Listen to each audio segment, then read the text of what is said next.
Salut à tous les amis, j'espère que vous allez bien. On est en direct sur Inside Hill Climb. J'espère que vous allez bien, j'espère que vous avez passé une bonne semaine. On arrive sur la fin de cette semaine et oui, c'est éprouvant en ce moment. On le sait, la période elle n'est pas très fun, aussi bien pour le sport auto que pour la vie de façon générale. Alors du coup, eh bien, on va vous donner un petit peu de bonheur ce soir, encore une fois avec une nouvelle émission ici sur Inside Hill Climb. Donc la semaine dernière, eh bien, nous étions en live sur un plateau 100% CN, vous le savez, 100% CN des années 2000. Aujourd'hui, on va à nouveau revenir sur un grand pan bien de l'histoire de la course de côte qui a fait rêver de nombreux pilotes, qui a fait rêver de nombreux fans, j'en suis certain. Et juste avant de démarrer cette émission, j'ai une petite surprise pour vous. Ça, c'est pour vos oreilles, c'est pour vos yeux également. C'est cadeau, c'est cadeau.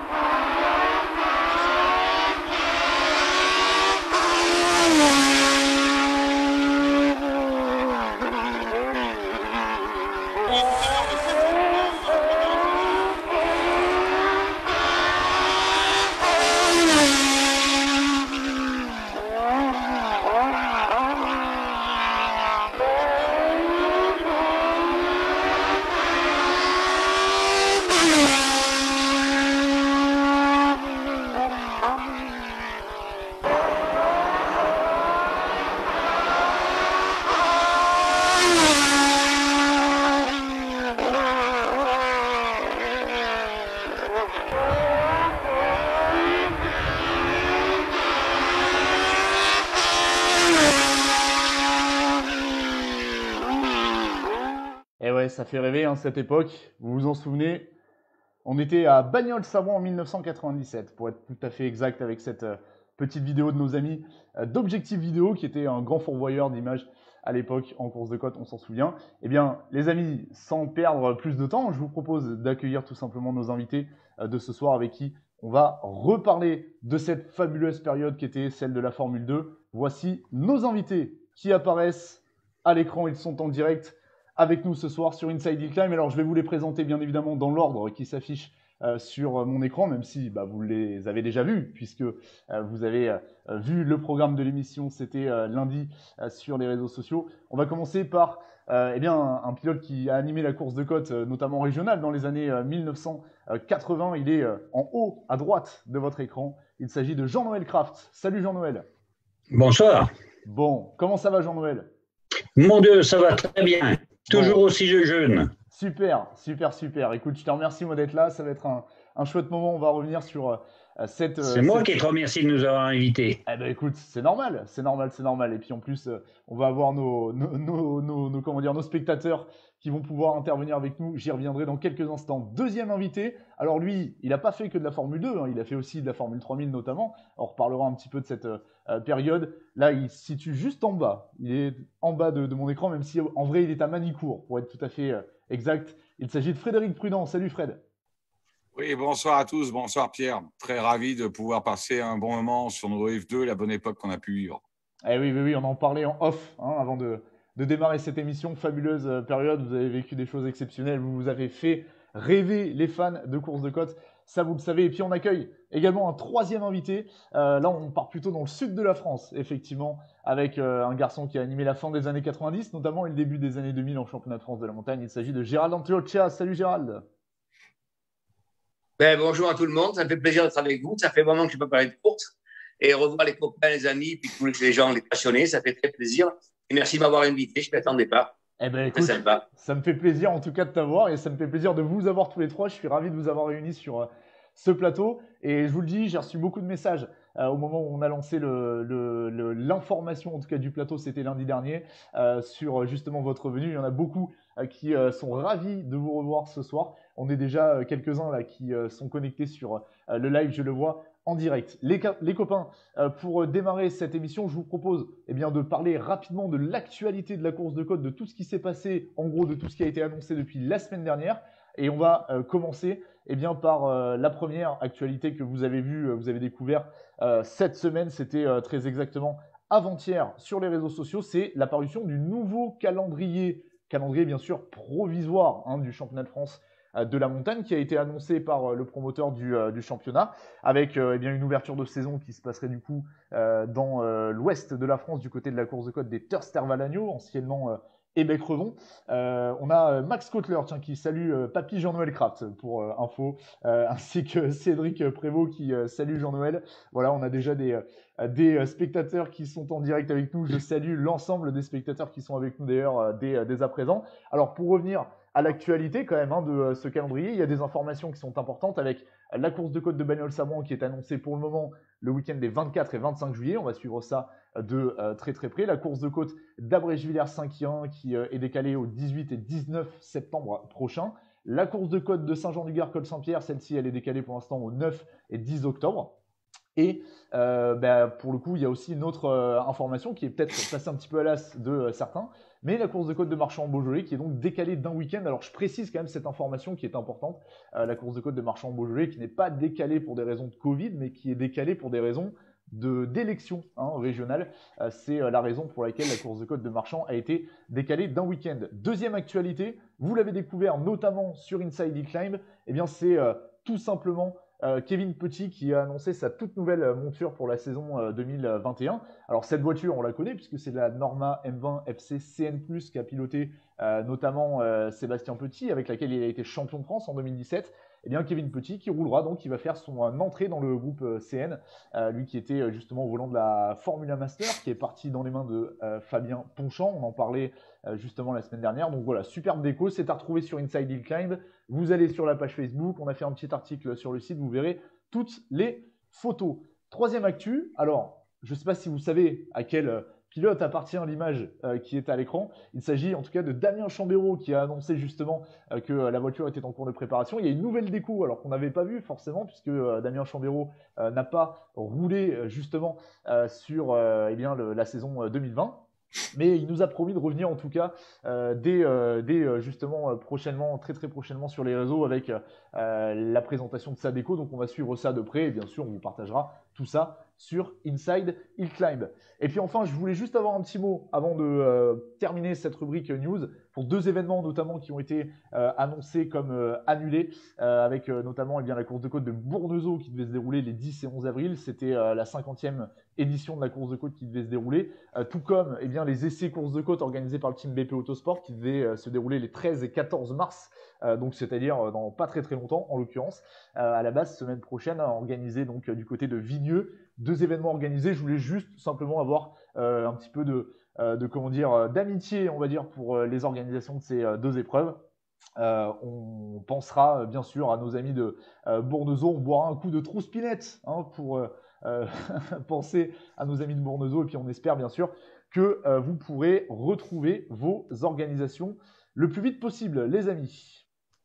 Voilà pour les news, c'était les petites actus qui sont sorties sur les réseaux ces derniers temps. Je vous propose sans plus tarder de passer à la deuxième partie de cette émission.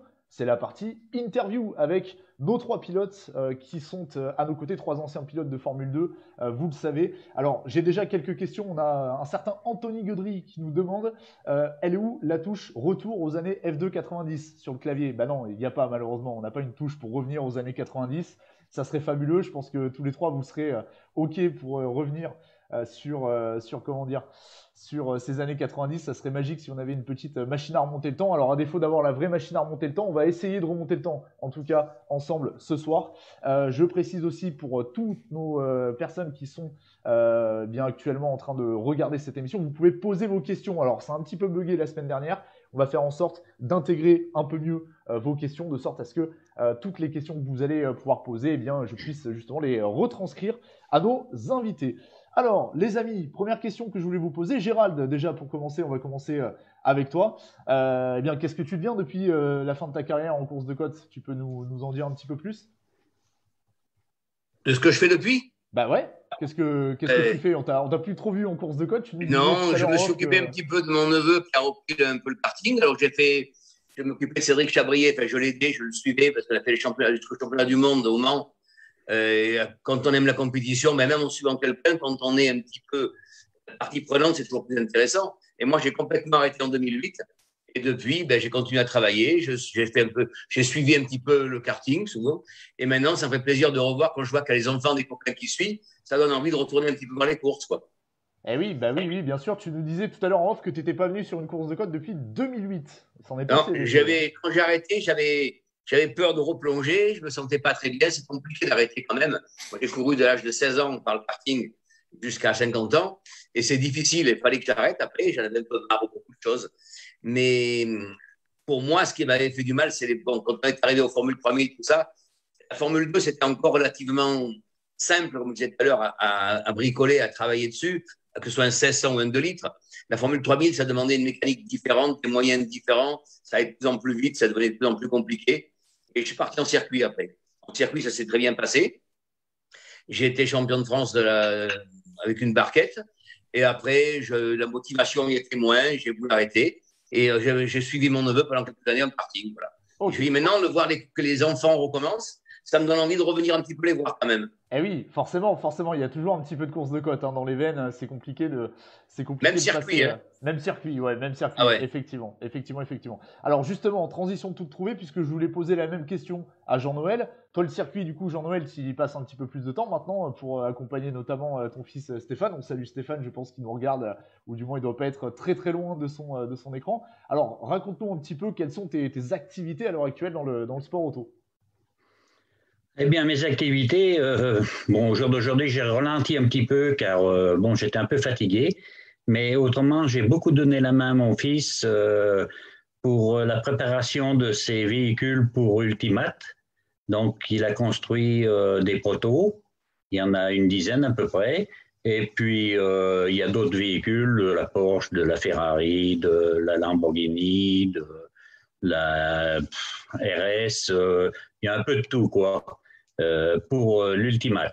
Hein. Okay. Et bon, on a fait avant, bien entendu, on a fait Dubaï, les 24 heures de Zolder, et puis on a gagné 3 fois le trophée Proto hein, en endurance. Et on a gagné Zolder, les 24 heures. On a fait de très très bonnes saisons aussi bien en France qu'à l'étranger.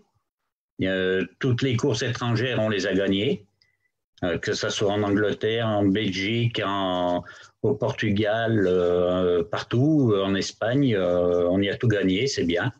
On a eu des pilotes formidables.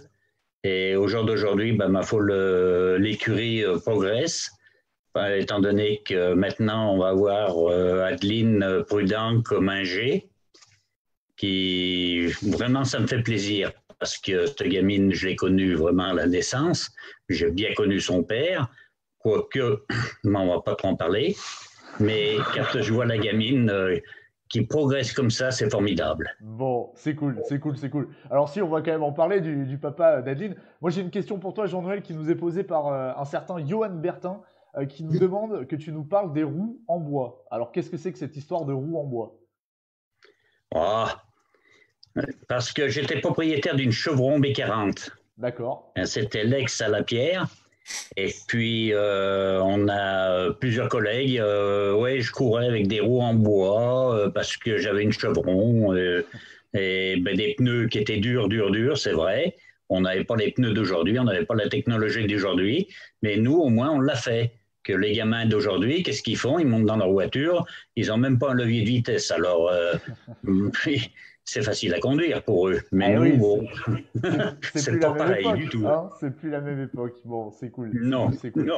Fred, alors justement, toi, du coup, on en parlait par l'intermédiaire de Jean-Noël.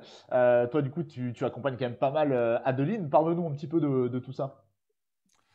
Nous, on a arrêté avec mon épouse la course de côte parce qu'Adeline a attaqué par le karting et dès sa première année, elle était championne de ligue. Donc, on a mis en parenthèse notre carrière de course de côte. Mais pas de regret du tout, puisque ça s'est très bien passé pour elle pendant des années en karting. Et puis après, elle a attaqué par la RCZ, la Clio. Et maintenant, on est aujourd'hui à Manicourt avec la Formule Renault. Bon, elle n'est pas trop loin de toi, Ça nous a permis de rencontrer des autres teams et donc c'est bien sympathique. C'est cool. Elle n'est pas trop loin de toi, je crois, Adeline. Non, elle est juste à côté parce qu'elle est plus forte que moi avec l'ordinateur, vu son métier. Et donc, si je t'en mens pas, moi, elle sera là. Bon, si elle veut nous faire un coucou à la caméra, elle est autorisée. Hein, elle est invitée. Voilà. Salut à tous. Salut, tu es en direct sur Inside, ça vaut cher. Tu sais, il y en a qui paient pour être en direct sur Inside. Non, je rigole, bien évidemment. Un petit message de la part de Michael Rosan qui dit coucou mon Fred. Donc, c'est pour toi, Fred, en l'occurrence. Merci. Ça fait plaisir de te revoir et Gérald aussi, pour le coup. Voilà pour le message. Et on a aussi le bonsoir de collectif d'un certain Frédéric Santarelli. Donc, je m'inclus dedans. oui. Je pense qu'il nous dit bonsoir à tous. Bon, j'espère que je suis dedans, parce que sinon, écoute. On verra, je réglerai mes problèmes avec Fred. Non, je rigole bien évidemment. Ça me fait très très plaisir de voir le nombre de personnes qui sont déjà connectées en live, de voir vos petits messages, c'est super cool. Alors Gérald, j'aimerais que tu me reparles un petit peu de tes débuts en sport auto. Comment tu es arrivé justement au sport automobile et surtout à la course de côte et à la Formule 2 dans les années 90. Ben, moi, j'ai dit, comme j'ai commencé le kart, j'avais 16 ans, donc en 75 à peu près. J'ai fait du kart jusqu'en 92, jusqu'au championnat d'Europe. Et après le kart, j'ai un copain qui est décédé maintenant, qui était plus en course de côte, qui était Philippe Bernadac, du Planète quand même. Voilà. Il m'avait fait acheter une voiture à Dijon, une MK45. J'ai fait 2 ans de régional et ça s'est très très bien passé. J'avais acheté un super moteur chez Madère et j'ai un copain qui s'appelle Fadil Nerguti qui m'a dit viens avec nous faire le championnat de France et tout. Grâce aux huiles Labo et Fuchs, j'ai pu acheter donc un moteur de 2 litres. Et j'ai commencé en 94 à course de côte régionale et en 96 au championnat de France. Alors, la difficulté, c'est que quand tu connais aucun circuit, ben, c'est quand même pas facile. Ça s'est bien passé. Les premières années, j'ai donc Nerguti et ses fils qui m'ont fait la mécanique. Et puis, on a été champion de France de la montagne en 98. Et ça se passait très bien jusqu'aux années 2000. Jusqu'aux les 3000, on était au point. C'était pratiquement impossible de se battre avec elle. Donc, j'ai fait un peu je suis reparti un peu en régional en 1600, où j'ai gagné pas mal de courses par ici. Et j'ai connu aussi, par l'intérieur d'un copain, après, j'ai connu un peu le circuit. Et je me suis acheté chez Norbert Santos une Norma, je sais même plus comment ça s'appelait d'ailleurs, comme Norma. Norma M20, je pense. M20, voilà, ouais, avec moteur Honda. Et j'ai fait 2007-2008. Et là, je me suis vraiment régalé. Par contre, j'ai fait tous les plus beaux circuits qui existent de France. C'est pour ça que va se régaler parce que le circuit, c'est bon, la course de côte, c'est autre chose, c'est super. Mais les circuits, ça a d'autres charmes aussi. En course de côte, on va faire dans un week-end, quand tout se passe bien, on va faire 20 à 25 km de conduite, quoi. Et en circuit, ça peut être 300 km. En côte, tu es fatigué nerveusement. En circuit, tu es fatigué quand même physiquement. Ah, c'est sûr. Mais les 2 disciplines sont… Et moi, j'ai aimé les 2 disciplines, chacun a leur charme. Par contre, en course de côte, comme tout à l'heure disait Fred, ce qui m'avait vraiment surpris, c'est le côté copain. Alors, je n'en suis pas fait beaucoup, j'ai beaucoup de copains. Il y a des mecs avec qui j'ai plus sympathisé que d'autres, comme Fred. Et ça fait vraiment, on ne s'est pas vu depuis des années, mais c'est vraiment des bons souvenirs, des super moments de se revoir. Parce qu'il y a quand même une amitié en course de côte qui est, on court un par un, donc on va faire de saloperie, mais je ne sais pas si c'est le danger ou autre chose. Il y a une entraide qu'il n'y a pas en circuit, par contre.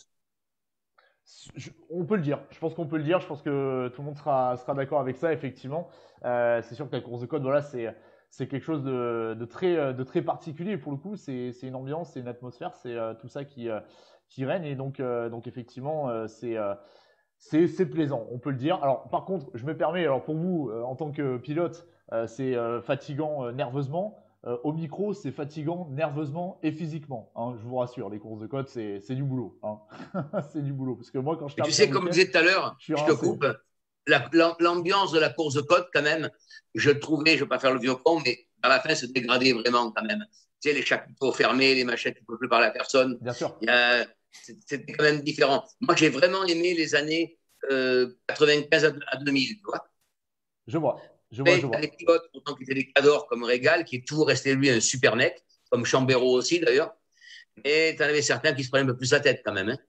Bon, on va pas créer de débat. Parce non, pas du tout. On va être censuré. Non, je rigole. Gérald, j'ai une question pour toi de la part de Michael Rosan, justement, qui me demande de te demander, entre la MK62 et la 69, quelle auto tu as préféré niveau châssis? Alors, pour lui, c'est la 62, qu'il trouve magnifique. Et toi, c'est quoi, alors, du coup, ton… Non, la 69 est plus facile à conduire, quand même. Le train avant, la 69, était vraiment au-dessus de la 62. La 62, c'était une très bonne voiture. C'est une voiture qui a été fabriquée, celle-là, en morceaux par Fadil Nerguti, qui était donc une très bonne voiture. La 69, c'est une voiture de course faite quand même par Martini.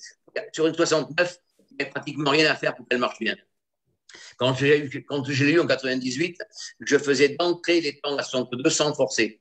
J'ai battu tous les temps avec celle-là avec moteur égal. C'est une voiture qui était quand même plus moderne, quand même. Oui, bien sûr, bien sûr, bien sûr. C'était une autre conception et on a une pensée bien sûr pour la famille Nerguti, pour Fadil, pour Bafti et pour Nani, bien évidemment, qui nous a Ah quittés oui. il y a quelques années. Mais on a une grosse pensée pour lui sur une émission Formule 2, forcément. On ne peut qu'avoir une pensée pour toute cette tribu. Jean-Noël, est-ce que tu peux nous parler un petit peu justement de tes débuts en sport auto? Alors avant de commencer, j'ai quand même une question de la part de Fred Santarelli qui me demande justement si la course de côte des Tourettes avec l'AGS, c'était un bon souvenir. Alors, tu t'en rappelles de ça ou pas? Oh oui, je m'en rappelle. Bon, Je m'en rappelle, oui. C'est une course de côte où il y avait beaucoup de gravier et je devais gagner cette épreuve, c'est sûr. Mais bon, malheureusement, j'ai voulu trop attaquer et je suis sorti de la route. J'ai pas cassé mon capot à l'avant. C'est ce que je voulais. Surtout pas casser mon nez. Par contre, j'ai enlevé toutes les roues. ah, Bon, c'est problématique. C'est problématique. alors, Tu je vois pouvais. toujours les spectateurs qui descendaient derrière mon camion, qui disaient à mes mécanos, mais comment vous allez faire pour la remonter? C'est pas possible, il n'y a plus de roues, il n'y a plus rien. Puis bon, mes gars, ils sont bien arrivés. J'avais une équipe formidable à l'époque. Bon, pour faire du bobsleigh, à la limite, c'est pas mal sans les roues, mais c'est vrai Ouais, que ouais, bon, pour ouais, faire mais la course de bon, côte, c'est moins ça fait pratique. mal. Surtout que cette voiture, c'était l'AGS. Et cette AGS, c'était l'ancienne de Philippe Streff, qui avait gagné le championnat de France avec. Et, ma foi, voilà, quoi, c'est comme ça. Ben C'est oui, la course. ça fait mal, c'est sûr, ça fait mal au Ouais, cœur. ça fait mal. Ça fait mal au Mm. cœur. Alors justement, Ouais. Jean-Noël, est-ce que tu peux nous reparler un petit peu de tes débuts en course de côte et notamment en Formule 2?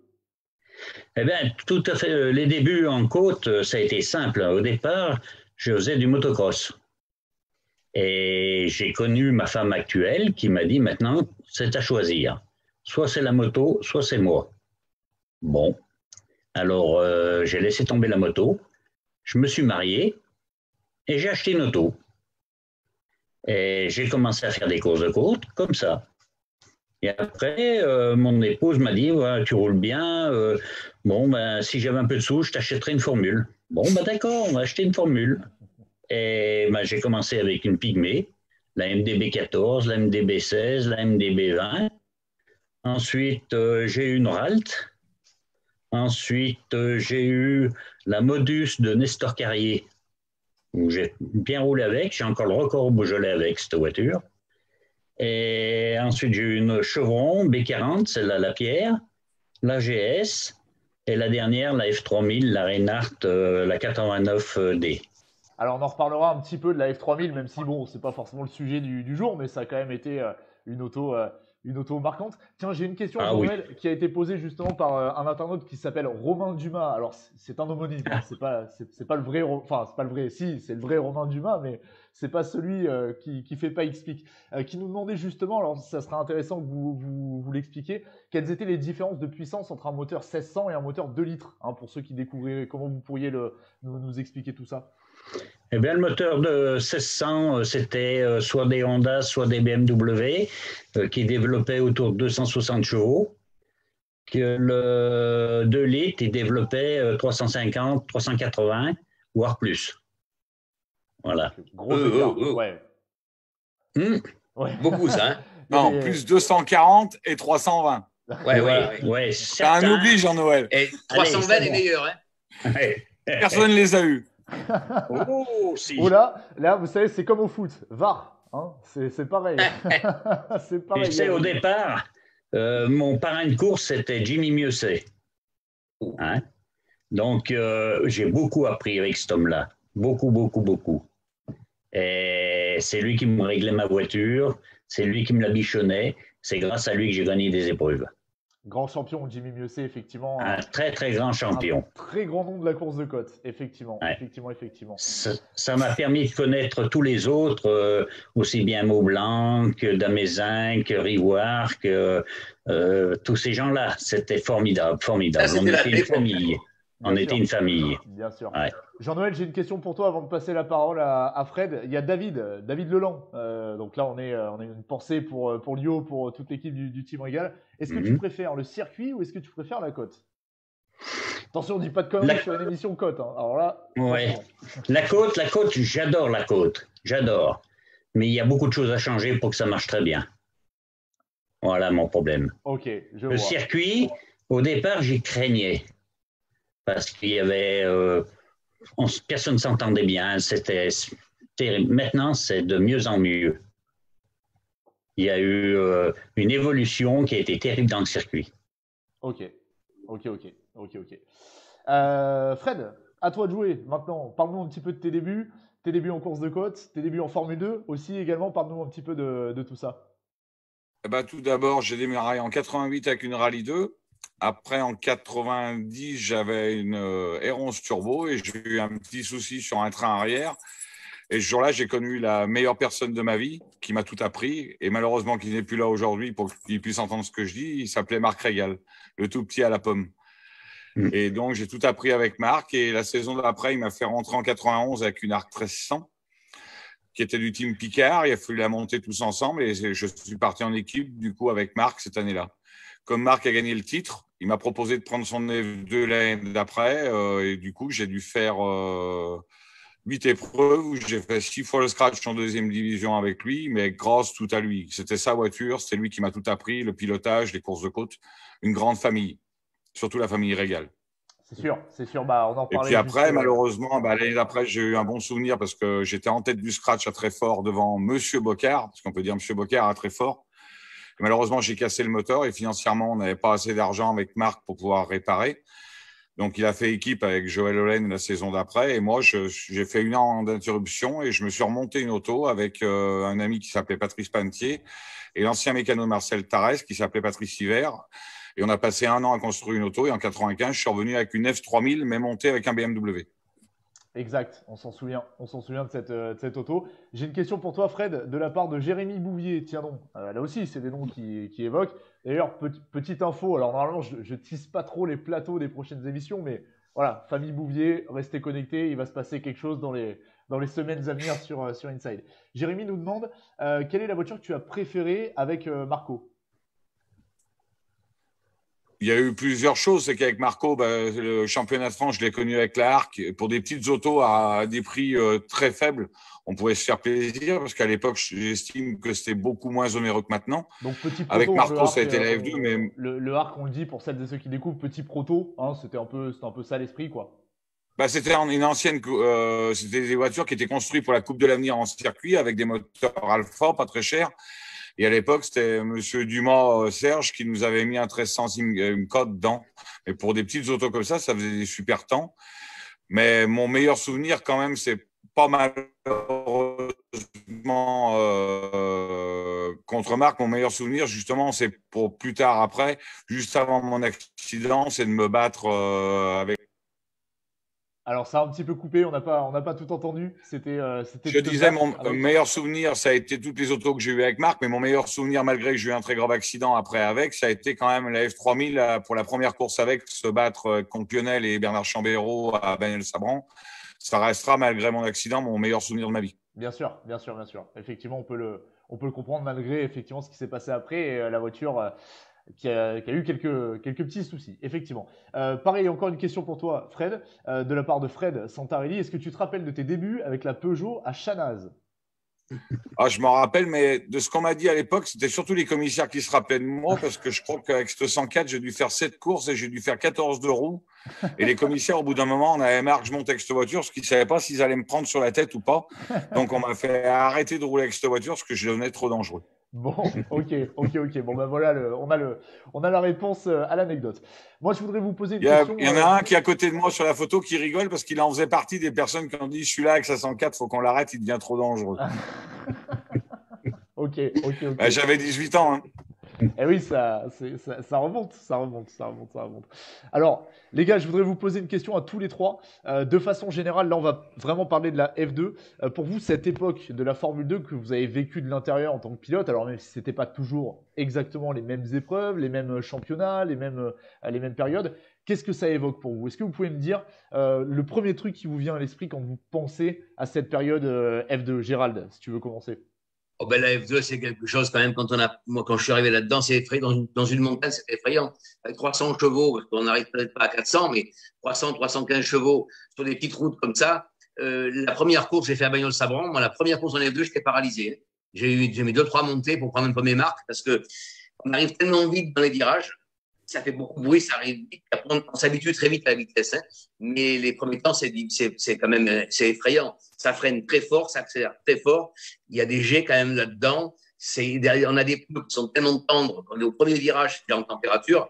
C'est une voiture c'est hyper performant, quoi. C'est très difficile de mettre la voiture vraiment à 100%. Il faut vraiment rouler régulièrement pour vraiment aller vite, quoi. Bien sûr, ok.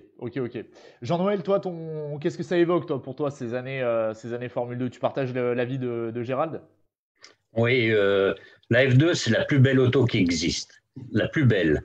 Et moi, je montais dans cette voiture comme je rentrais dans mon lit, pareil. Parce qu'il faut être super détendu pour arriver à faire quelque chose de bien. Si on est stressé, c'est même pas la peine de monter dedans. Et vraiment, la F2, c'était mes plus belles autos. Ok. C'est beau, c'est poétique en plus. Et voilà, j'adore. J'accepte cette réponse avec grand plaisir. Fred, toi, qu'est-ce que ça t'évoque la F2? C'est point de vue bruit et tout, c'est mon meilleur souvenir. Je m'en rappelle la première année où Marc m'a passé son F2. On est arrivé à Rive-de-Gier, c'est une course de côte vers Saint-Étienne qui est que dans la roche. J'oubliais de mettre les vitesses tellement le moteur faisait un bruit dans les rochers et tellement je prenais de plaisir. J'arrivais même plus à passer les vitesses parce que cette résonance, c'était phénoménal dans la voiture. Je crois qu'il n'y a pas mieux, point de vue bruit, tout, expérience qu'on a eue.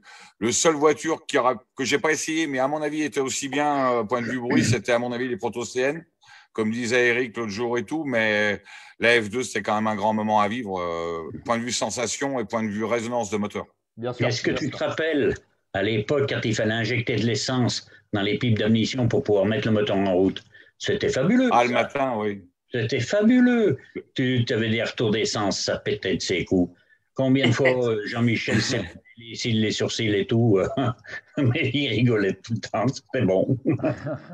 Eh oui, c'est sûr que c'est une autre époque aussi à ce niveau-là. C'est vrai que maintenant, il y a beaucoup d'informatisation, d'électronisation des autos. Et puis vous avez connu, pour le coup, c'est vrai, comme tu le disais, Gérald, tout à l'heure, un peu en off, des autos qu'on pouvait travailler en étant bon mécanicien. J'ai une question pour tous les trois. Alors, c'était une question que je voulais vous poser tout à l'heure, mais je vois qu'il y a Jérémy Bouvier qui nous pose cette question pour tous les trois. Quel est votre meilleur et votre pire souvenir en course? Alors, Jean-Noël, si tu veux commencer, ton meilleur souvenir et ton pire souvenir, qu'est-ce que c'est? Mon meilleur souvenir, c'était Boyeux-Saint-Jérôme, qui a été une épreuve qui faisait 5 km et demi. La vitesse moyenne était de 177-659.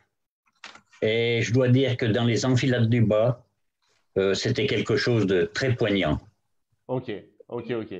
Et ton pire souvenir, ça serait quoi? Mon pire souvenir, c'était à Béthans, où j'ai brûlé sur la ligne de départ. Ah ouais, pas cool. Voilà. Pas cool. Ouais.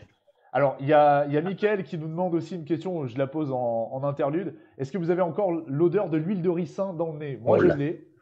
Moi, je l'ai. Je me souviens de cette fabuleuse odeur. Alors, c'était quelque chose. Et vous, ça va? Vous vous en souvenez encore? C'est bon?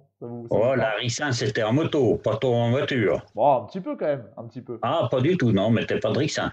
Bon. Mais en moto, on mettait beaucoup. R40, là, je crois qu'on mettait, non? R60, ouais. Non 10-60. C'était pas la ricin. Bon, on va ouvrir un débat huile de vidange et huile de friture. On fera une émission spéciale lubrifiant. Gérald, toi, ton meilleur et ton pire souvenir, qu'est-ce que ça serait? Mon meilleur souvenir, moi, c'est pas compliqué. C'est quand même Massiac au Cantal. C'est la première en 96 où j'ai fait le scratch devant De Bias et puis, je crois, Chambéro. Ça a été mon plus beau résultat avec l'équipe Nerguti. On avait fait une course sensationnelle. On avait gagné toutes les montées, aussi bien d'essais que de courses. C'est la seule que j'ai vraiment gagnée au scratch devant eux, quoi. Et le pire souvenir, c'est 2 ans après, c'est à Revel-Saint-Ferréol, j'ai fait 3-4 tonneaux, j'ai pulvérisé la voiture complètement. Ok. Fred, même question pour toi? Mon meilleur souvenir, moi, en fin de compte, c'est pas un, c'est plusieurs, puisque ce sera le Mont Ventoux. Avec n'importe quelle voiture où j'ai pu faire la course de côte, moi, le jour où le Ventoux s'est arrêté du championnat de France, j'ai eu l'impression que le championnat de France s'arrêtait. Donc ça, c'était mon meilleur souvenir. Et mon pire souvenir, il est peut-être mon accident de la F3000, mais mon pire souvenir, c'est que j'ai quand même, il n'y avait pas que moi, hein, mais j'étais très proche d'eux, d'avoir perdu Lionel et Marc dans le sport automobile.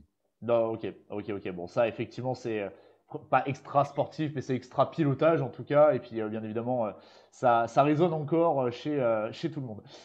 C'était comment piloter la F2, nous demande Michael Carré. C'était difficile physiquement? Physiquement, je trouve, sans plus, quand même, les courses sont courtes. C'est la performance qui est compliquée surtout. Ouais, mais parce que Gérald, il va à la muscu, c'est pour ça, il était.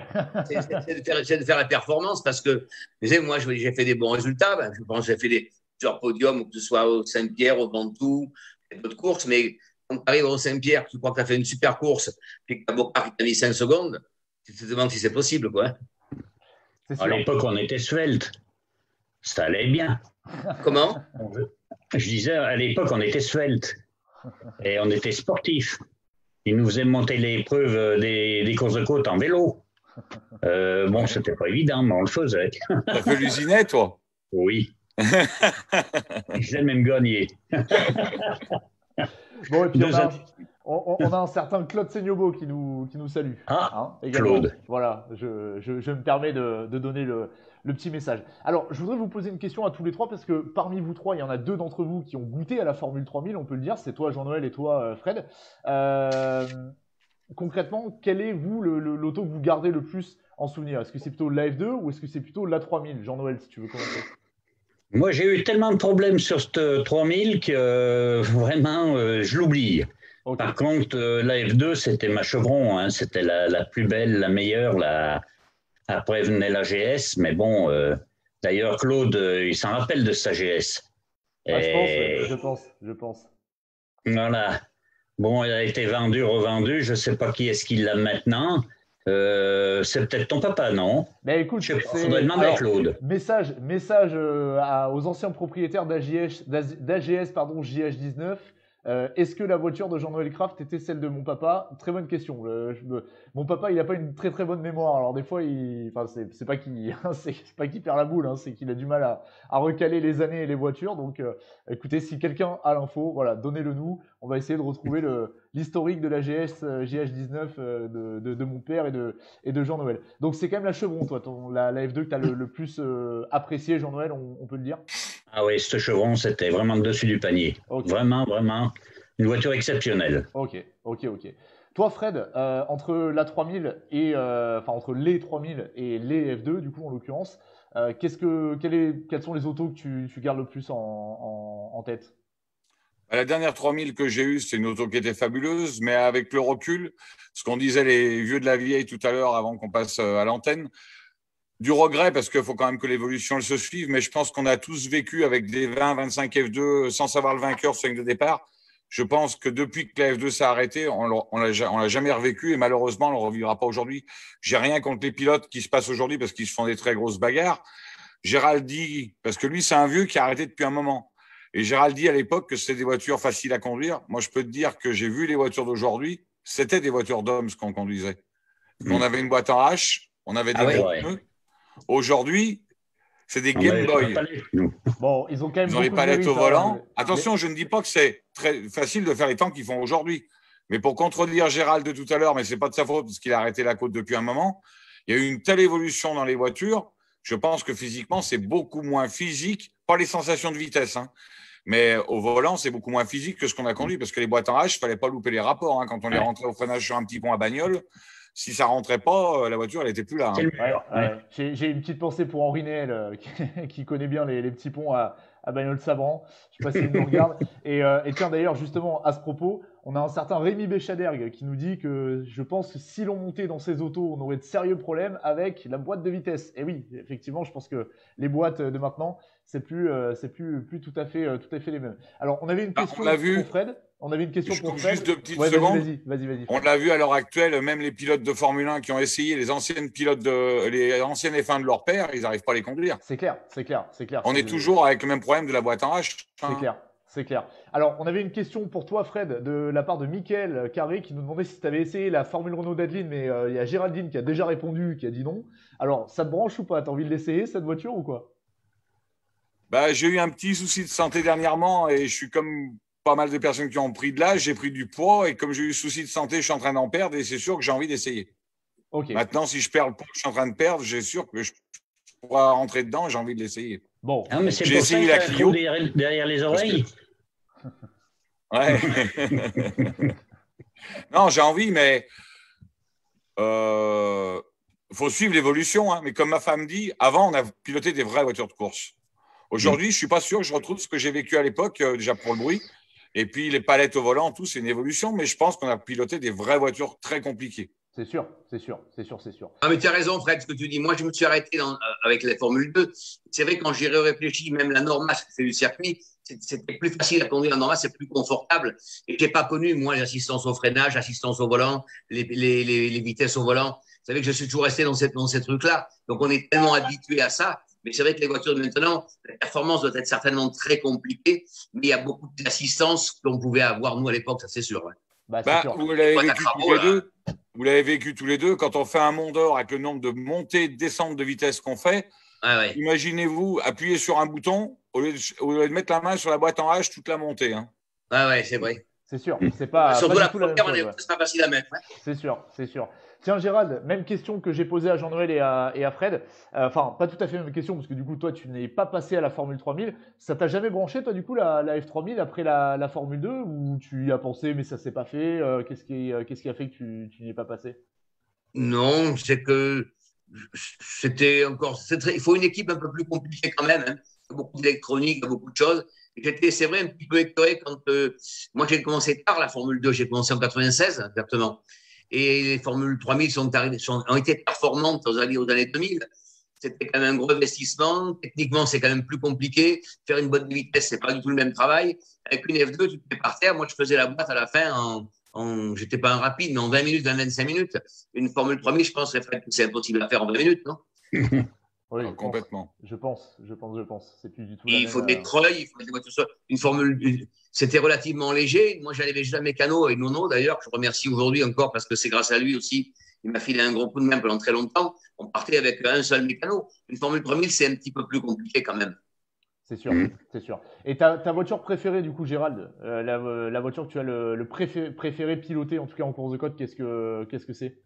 Ah ben moi, c'est les deux F2, hein, aussi bien la 62 que la 69. Hein. Okay. C'est les voitures. T'as l'impression d'avoir une Formule 1 dans les mains, tout le temps monté dans des trucs comme Bagnoles Sabran, ou le Mont Ventoux, quand tu prends 200, je crois qu'on peut être de 20, de 25, le Mont Ventoux.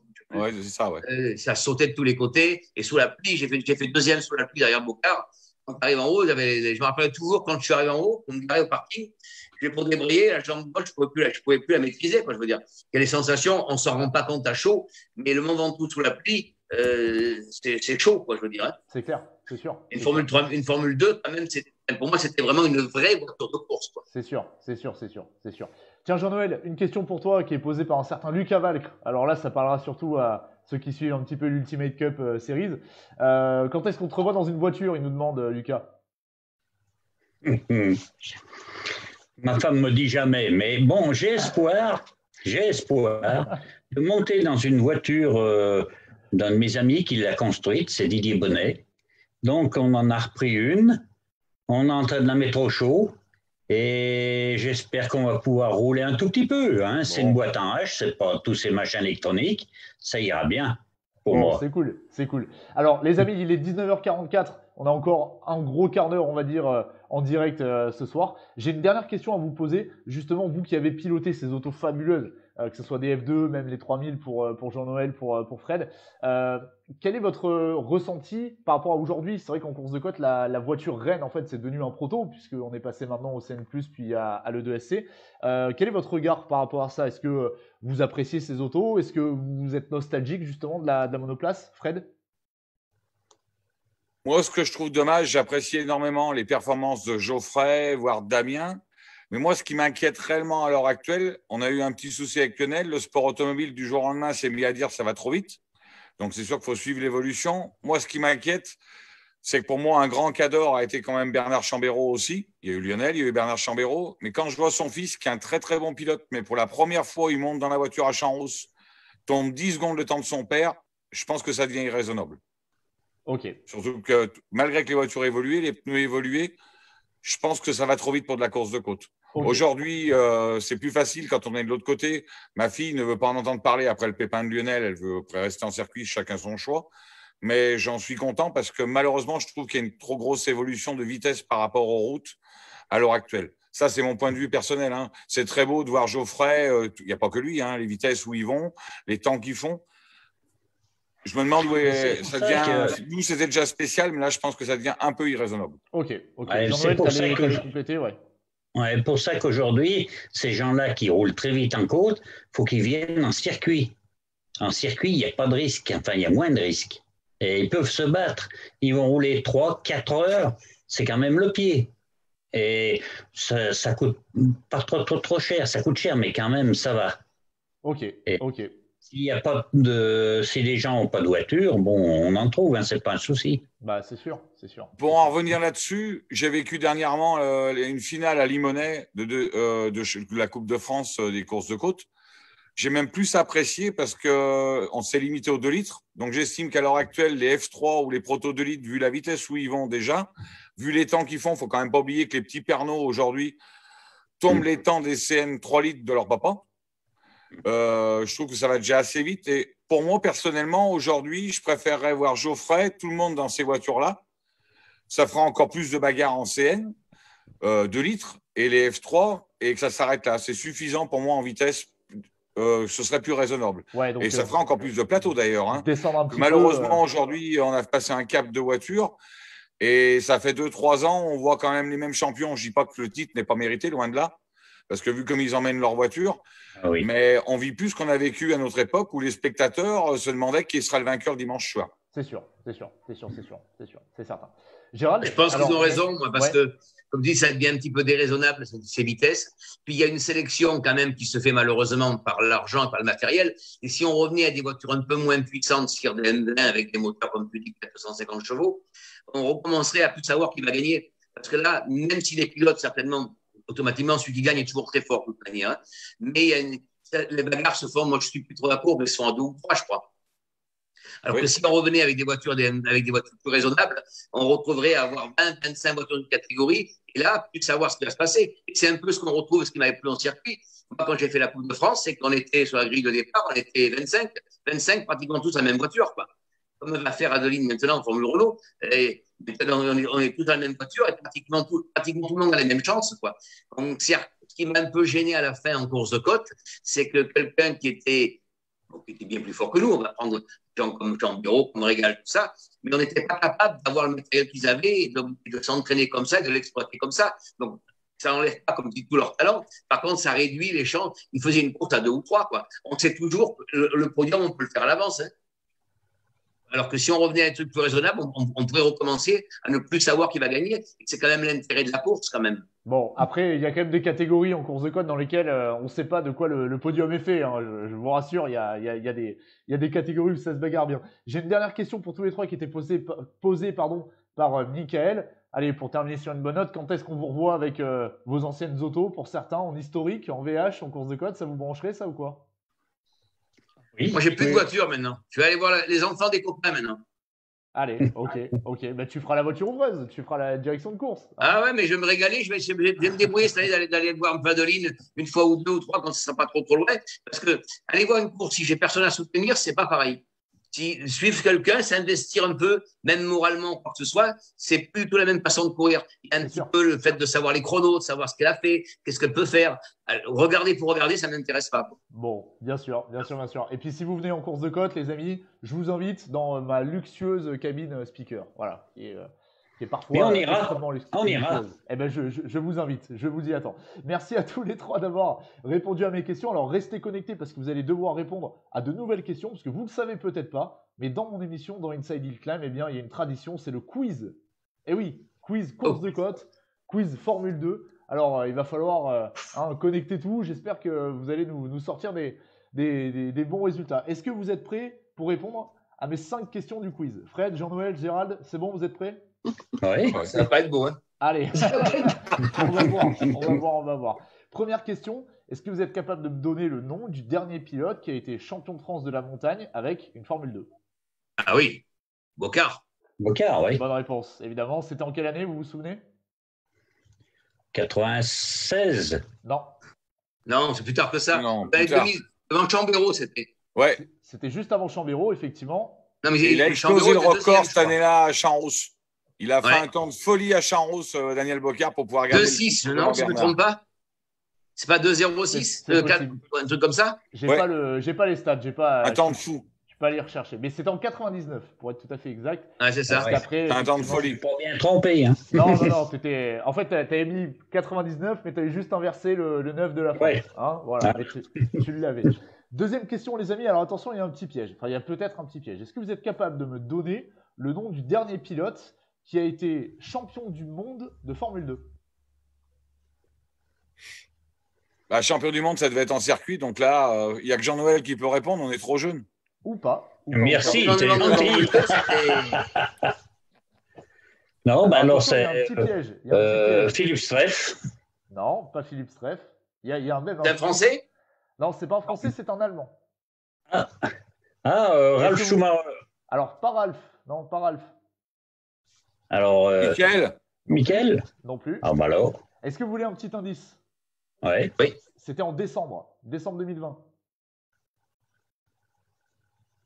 On descend. Mike, Mick Schumacher. Eh oui, Mick Mick Schumacher, Schumacher. ah oui, Mick. Formule 2. Ah oui, alors il y avait un petit piège, hein, parce Ouais. que c'est plus la F2 de l'époque, bien sûr. Mais c'est le GP2 qui est devenu justement F2. Voilà, qui est revenu. Oui, parce que maintenant on dit la F2, mais c'était ça. le GP2 Bien qui est sûr. revenu la F2. Oui. Exactement, Ouais, exactement. Tiens, je reviens sur le temps de Champs-Rousse. Michael Rosan, que je salue, qui connaît absolument tout sur la course de côte, qui nous dit que Bocard avait fait 2,10 et pas en pneu neuf.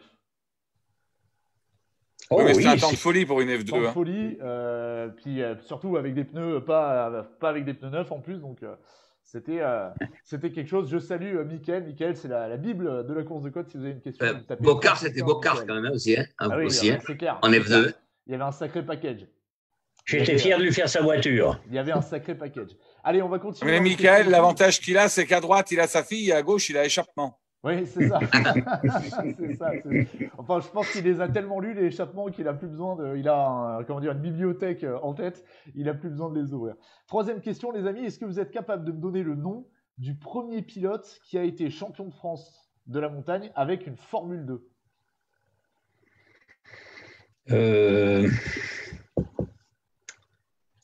Est-ce que vous voulez Guy l'année? Fréquelin. Non, c'est pas Guy Non. Fréquelin. Non. C'était en Il est- 1969. Il est décédé. Il est décédé, effectivement.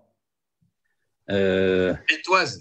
Non plus. Non, il s'est tué à Reverrand. Exactement. Mont-d'Or. Daniel Rouvéran. Rouvéran. C'est ça. Jean-Noël il l'avait sur le bout de la langue, je pense. Oui, mais moi, c'est l'année de ma naissance quand même. Hein. Ah oui. Et je me rappelle de ça. Hein. C'était, ouais. Ouais, moi aussi. Nick à 69, toi. Ouais, mais c'est la bonne année. Hein. C'était Daniel Rouvéran, effectivement, Ouais. qui était le premier Ouais. champion de France de la montagne en F2 avec une techno à l'époque. Donc ça remonte à Oui, putain, oui. oui. il y a quelques années. Châssis tubulaire. Effectivement. Alors, on va repasser un petit peu en arrière sur le petit piège que je vous ai fait avec la F2, puisque Fred, tu l'as dit très justement, la F2 est revenue depuis quelques années, puisque c'est la nouvelle appellation du GP2. Mais c'était en quelle année, ça? Depuis quelle année Tu peux répéter, j'ai pas tout entendu. Depuis quelle année le GP2 Series est devenu Formule 2? C'est la 4e question du quiz. Il n'y a que 2 ans. Hein. Alors, il n'y a pas 2 ans, il me faut une année précise. hein. Voilà, c'est rien. Moi non plus, je sais pas. Bah, je crois que Charles Leclerc est champion de France du GP2. Alors, Charles Leclerc, c'était le premier champion du monde de la nouvelle Formule 2, en l'occurrence. Oui, pardon. J'ai pas champion de France, champion du monde, oui. Et c'était temps. Ben, Charles Leclerc, ça fait 2. Et donc, il y a 4 ans. 2017, c'est ça. Voilà. 2017. 4 ans, ouais. Effectivement, c'était le retour de la T'as vu F2. Gérald, hein, je suis partout, moi. Pas mal. Hein, Ouais, pas mal. bravo. Fred, il est bon. hein. Fred, il est bon. Il est bon. Non, c'est que Charles Leclerc est un ami, alors, donc c'est facile à s'en rappeler. Ok. Bon, mais tu diras à Charles qu'on l'attend dans Inside Hill Climb. hein, s'il veut passer. On fera pas une émission course de côte, mais on fera une émission sur Charles Leclerc. Voilà, écoute, je l'invite s'il nous regarde. Écoute, Ouais. on sait jamais. Hein, des fois qu'il soit perdu sur Internet, on sait jamais. Et enfin, la dernière question, les amis, je vais vous demander de me donner le nom, la course et l'année. La dernière fois qu'un pilote avec une Formule 2 s'est imposé au classement scratch d'une manche du championnat de France de la montagne. Jean Rousse. Non.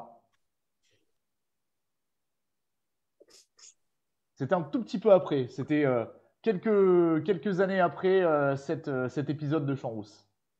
Bah, la seule épreuve où je pense qu'une F2 pourrait être encore devant, c'est Bagnols-Sabran alors. Alors, c'était à Bagnols-Sabran, effectivement. Est-ce que tu as l'année? T'as vu Gérald comme je suis bon pour un Pas mal, vieux? Fred. Bazo. Bruno Bazo, exactement. Bazo, ça me revient. Oh, Sous la pluie. Bruno. Exactement, sous la pluie. Dernière montée sous la pluie. Bruno C'était en Bazo sous la 2002. pluie, ouais. C'était en 2002, c'est la dernière fois qu'une Formule 2 s'est imposée. Alors, il y a des Formule 2 qui ont gagné, bien sûr, en régional, mais dans une manche de championnat de France de la montagne, c'était effectivement la dernière fois. Bon, bah, c'est pas trop mal. Je vois que Fred, il a quand même bien révisé, notamment l'actu moderne et tout. Il y avait quelques petits pièges dans mon Et quiz. Fred, il est encore dans le coup, il est encore C'est chaud, ça, lui. Il c'est est pas là. c'est pour ça. C'est Je suis pour un ça. petit jeune, moi encore. C'est On pour va ça. revenir, attends. C'est pour ça. Les amis, il nous reste 5 minutes. On va terminer cette émission dans quelques instants. Je voudrais juste vous donner un petit mot de la fin. Si vous souhaitez remercier qui que ce soit, si vous souhaitez passer un petit coucou à des amis, à qui vous voulez, c'est le moment de vous exprimer. Pardon. Jean-Noël, je te laisse commencer. 2 minutes à remercier encore une fois la famille Nerguti, et surtout Fadil, parce que c'est quand même. Ça marche plus, là. Si, ça marche. Ça marche, Si, ça marche. Ça marche, Gérald, vas-y. La famille Nerguti, j'ai marqué plus d'Internet. La famille Nerguti, parce que c'est quelqu'un qui m'a amené là-dedans, qui m'a vachement aidé, lui et ses enfants. Après, j'ai beaucoup côtoyé aussi Nani, tout ça, qui était un super mec aussi. Mais moi, c'est surtout Fadil, Adri et Sam. Voilà. Et puis après, j'ai mon mécano habituel, Nono, que Fred a connu, quoi. Et c'est grâce à des gens comme ça qu'on arrive à faire un petit peu une passion, parce que j'avais des budgets, j'avais quand même la chance d'avoir les labos Fuchs qui m'a aidé par l'intermédiaire de Jean-Paul Leraillé. Voilà. Et sans eux, je n'allais jamais faire le championnat de France, parce que sur une année, c'est quand même un gros budget, le championnat de France. Hein. Bien sûr, c'est clair. Et puis après, le fait d'avoir fait ces championnats, ça, je vois aujourd'hui on en parle, ça me titille un petit peu, ça a quand même des bons souvenirs. Il y a quand même pas mal de mecs comme les frères Franz, avec qui j'étais très copain aussi, Gérard Petit. Et c'est quand même une période de ma vie qui restera gravée jusqu'à la fin. J'ai eu la période de karting et le circuit, ça m'a beaucoup plu, mais j'en ai fait très peu. Mais la course de côte, quand même, que ce soit en régional ou en championnat, c'est quelque chose qui aura marqué ma vie de toute manière. Bon, eh bien, écoute, on espère te revoir un de ces quatre alors en course de côte, même si c'est je viendrai voir une course, ça c'est sûr, par contre. Avec plaisir. Je vous invite à Bagnols, les gars. Bon, Jean-Noël, il est au courant, on en a déjà parlé il y a quelques mois de ça. Tout à fait. Si vous venez à Bagnols, vous êtes mes invités. Je viendrai, c'est pas très loin de chez moi, ça en plus. Allez, ben, au top. Moi, je voudrais remercier tous mes mécanos, tous mes anciens, dont Jean-Mi Convert, qui est toujours avec moi aujourd'hui, et surtout Michou, que j'ai perdu, ça fait 5 ans. C'était vraiment des super potes, super. Je voudrais aussi remercier mon fils, qui me fait toujours rester dans le sport mécanique, parce que avec toutes ces évolutions qu'il a au jour d'aujourd'hui, ces nouvelles voitures, toutes ces courses qu'on a gagnées et que j'espère qu'on va encore gagner, vraiment ça fait plaisir. Maintenant l'ultimate, on est une famille, il y a un speaker qui m'a dit de te donner le bonjour là ce soir, Lulu. Il nous regarde, j'ai vu passer les commentaires, on salue Lucien. On salue Lucien Marie-Martin, ancien speaker aussi en course de côte. En course de côte, bien entendu, oui.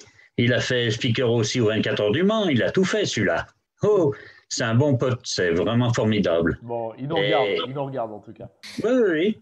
Et puis, pour l'ultimate, eh bien, ma foi, je sais que les affaires sont bien engagées.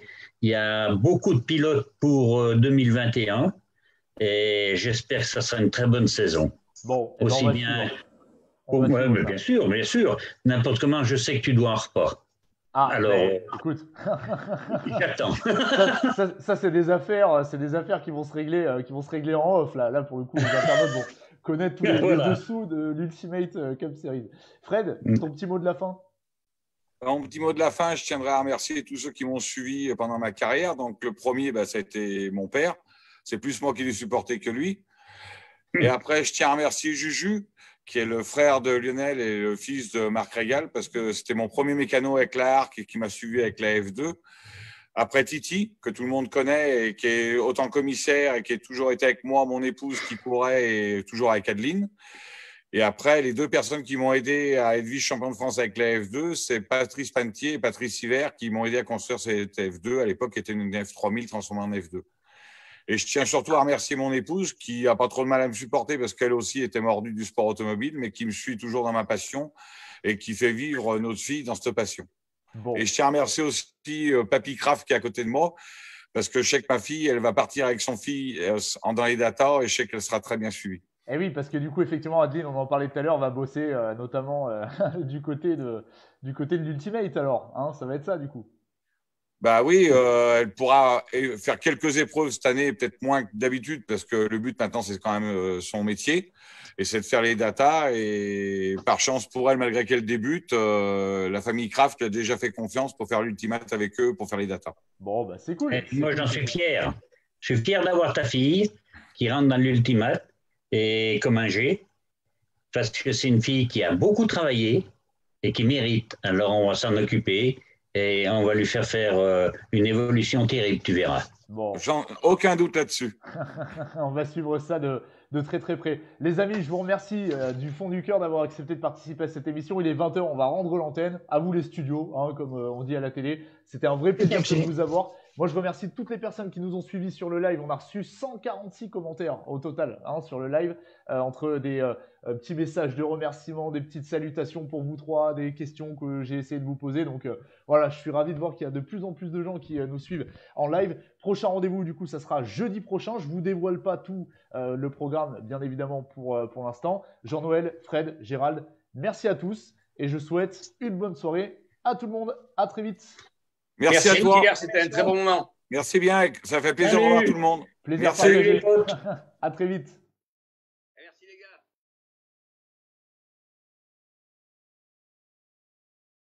gars.